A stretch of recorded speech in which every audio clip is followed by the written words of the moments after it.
Hello my creative and crafty friends, this is Gloria Plunkett with Designs by Gloria, here to share with you a project that my friends over at Splitcoaststampers asked me to share with you. This is what we call a faux stacked book pack here. These are all the rage if you like farmhouse decor, and I created this for you guys, and I'm going to share with you how I created this little faux book. It's really lightweight, it's really fun and easy to make, and I'm going to show you variations of different products that you can use. Stamps, stickers, if you have a die cutting machine, die cuts. If you have a e-cutter, you can do vinyl here, etc. Use anything you have on hand. I'm going to share with you how I made this, and I'm going to share with you two others that I created, and then you just go ahead and use whatever you have on hand. All right, let's get started. First thing you're going to need is this little crate that I purchased for $1 at the Dollar Tree. You know me, I love to make projects from the Dollar Tree. And yes, this is what we're going to use to create our faux books. Aren't those fun? All right, so first thing you want to do is when you get yours, mine, they have two different sizes. Let me just tell you what size this one is. This one measures 5 7/8 by 3 7/16. Okay, and then as you can see, each of these little wood crate panels is going to create a different book. These are not exact sizes, so you'll have to measure yours. Take your ruler and just measure out how wide these are, because they're all different widths. The other thing is the width of these is going to be always 5 7/8 on the long side, and it'll be 3 7/16 on the short side. So let me show you how to pull this together. I used my paper trimmer and I cut my pieces. So we're going to need two of these, one for the top and one for the bottom of the book. And then once you put this on the bottom, you'll never know that it was hollow there. Then you're going to need 6 of the 5 7/8 by, in some cases mine was 7/8 wide. In some other cases it was about one little hairline smaller. So I cut all these up, and then I used my Stampin' Sponge and my Sahara Sand ink pad, and I inked all the edges. You don't have to do that. If you just want a clean look, you can go ahead and do that. I like, my house is more of a country farm house because we live out in the country, so that's why I sponged mine, because I wanted to look a little bit more country. So you're going to need 6 of these. Then you're going to need another 6 that are the 3 7/16 inch width, and then again various sizes. You can see one's a little bigger than the other is on this one, because I measured them with my ruler. So I did that, and I went ahead and I sponged all except this one. In case you want to see me sponge, all I did was go along the edges and just give it a light brush. I use my Stampin' Sponge. You get a big sponge, and then I cut them into quarters, and then I use a paper clip so I don't get my hands all inky. As best I can. I usually get them inky anyway. So I'm going to put that aside. Once you got all your sponging done, if you want to sponge it, you can also use different colors, and I'm going to show you what I mean on some samples that I have for you. Now we're going to adhere the cardstock to the box, and I'm using some liquid glue, and I'm going to just add the liquid glue directly onto the box. I'm trying to get to the edge, but not so close to the edge, oh, that's loud, that it's going to seep over the edge of the sides there. So we're going to put this one, and we're just going to line it up. That's why I like using the liquid glue, because it gives me a little bit of time to maneuver it and get it, fit it right where I want it. Just kind of feel around the edges, make sure nice and level. We're going to flip it over, and now we're going to adhere liquid glue to the edges here. Don't overdo it, because it'll seep out, and like that one just did. Okay, so now I'm going to get this one. And adhere this panel on top. You can see there I added a little bit too much. And I just make sure it's nice and adhered onto my wood piece. Okay, then we got the top and the bottom of the book. Now we're going to add the side panels, and let me just show you. You can use, like I said, stamps. You can use stickers, letter stickers. You can use die cuts. You can use vinyl with your e-cutter, whatever you happen to have on hand.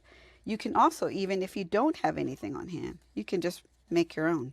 I just decided to do this so that I could show you that there's really your imagination is what you can use. All right, so I'm using my Stampin' Write markers. I've got pumpkin pie, basic black, terracotta tile, and garden green. And I made these little carrots. And what I did before I went around and added the basic black marker was I did it in pencil first, just to see how it was going to fit and whether I liked it or not. And then I used the pointy tip of my marker, and I like to do these little doodle dots, so you don't have to. Again, it's up to you.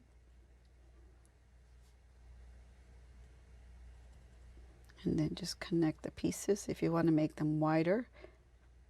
If you want them really wide, use a Sharpie marker or something thicker. This worked for me, so I'm going for it. I'm just going over the pencil mark so that it doesn't show when I'm done. Then I just added some little squiggle lines. Briefly, let me show you how I created the carrot. I want one more, so I didn't want to make it. I was just going to show you how to do it. So I'm just going to do a little sketch. I'm not an artist, so please don't make fun of my carrot here. And then I kind of scribbled it in on the center. And I took and just kind of colored it in a little bit there.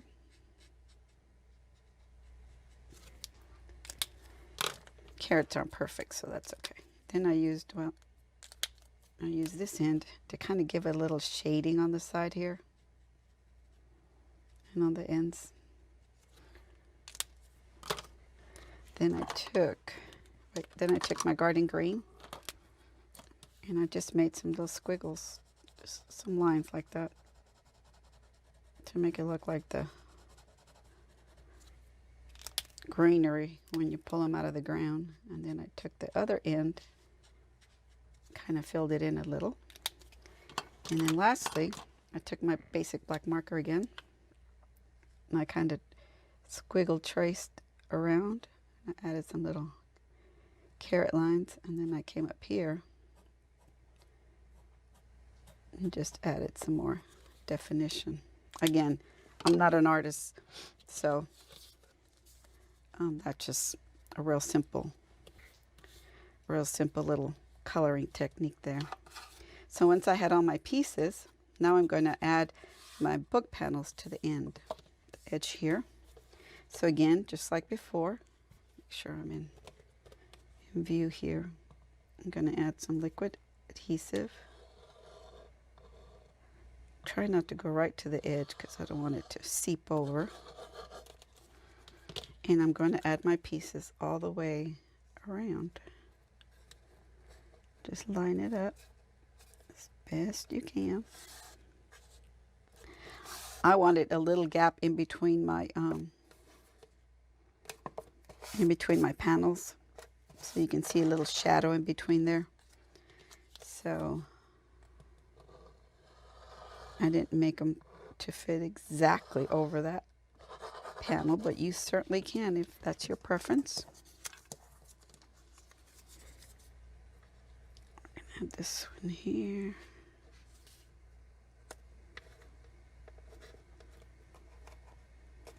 And this sticks amazingly well. I'm sorry my video stopped along the way and I was just here chatting away. Anyway, I hope you'll share if you create some of these on Splitcoaststampers, how your projects turn out. Okay, so I'm not sure where my video cut out, so I'm just going to explain to you what we've done so far. I went ahead and adhered all the panels around, top, bottom, and now we've got our little stack of books. These were all made with my Stampin' Right markers. You can use any markers you have on hand. You can use stickers, as I said before. You can draw. You can take little pictures or whatever. I did a stack of books for my daughter-in-law, like I mentioned. And because I wanted to put the names and the dates they were born, I did like Ryan and then 7/07/16. And then Colton, 0630, and the year he was born. Then Kirsten, 0830, and then the year that she was born. And it came out really cute, and I wrapped some. I'll show you in a minute. I'm going to wrap some ribbon around the top. Before I do that, I made this cute little wad of ribbons. What I did was I cut, I used the, let me just show you here. I used the polka dot tulle ribbon. The, what's this one called? Embroidered ribbon. This is in the mini catalog. And then this stack of ribbons from the Flowers for Every Season. It comes in a 3-pack combo. And then some of this braided linen thread. So what I'm going to do now is, so I just cut about 4-inch pieces. I laid them all out. And then I took the twine from the Flowers for Every Season pack. And then I tied a bow in the center. So it kind of made it like a little fluffy bow. But you can use anything, like I said, that you have. I want to use some more of this braided trim. And I want to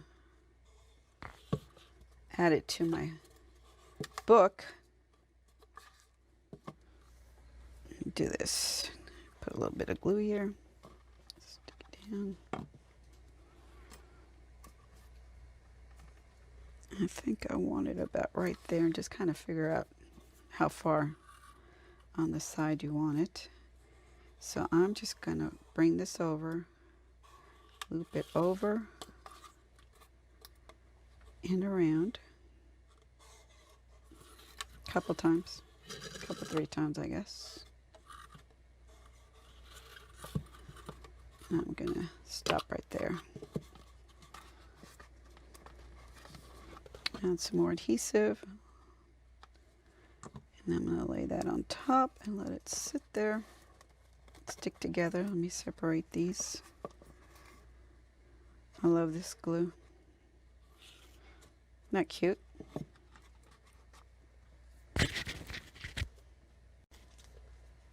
Okay, I'm just going to trim it close here.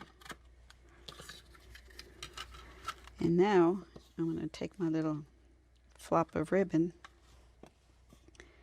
and put a big wad of glue there, because I don't want it to go anywhere. I do want it to stay stuck down.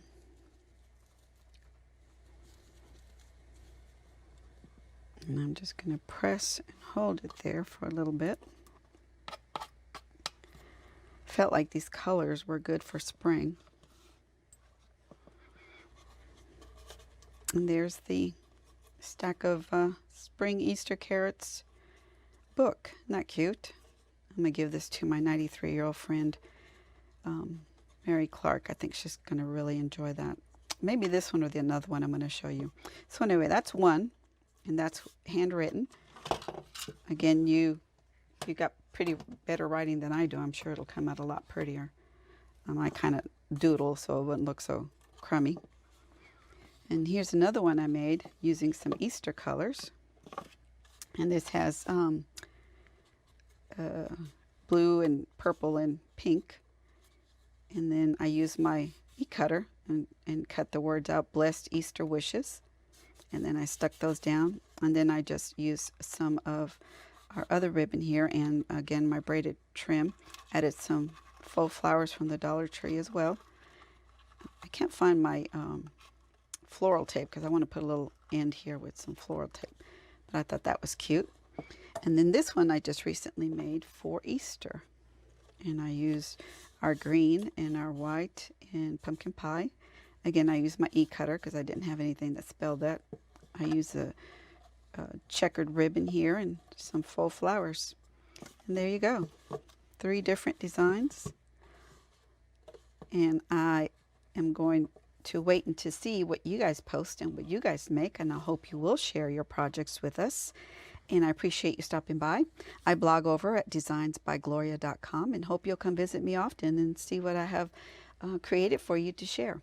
Thanks so much. You all have a blessed day. Bye-bye.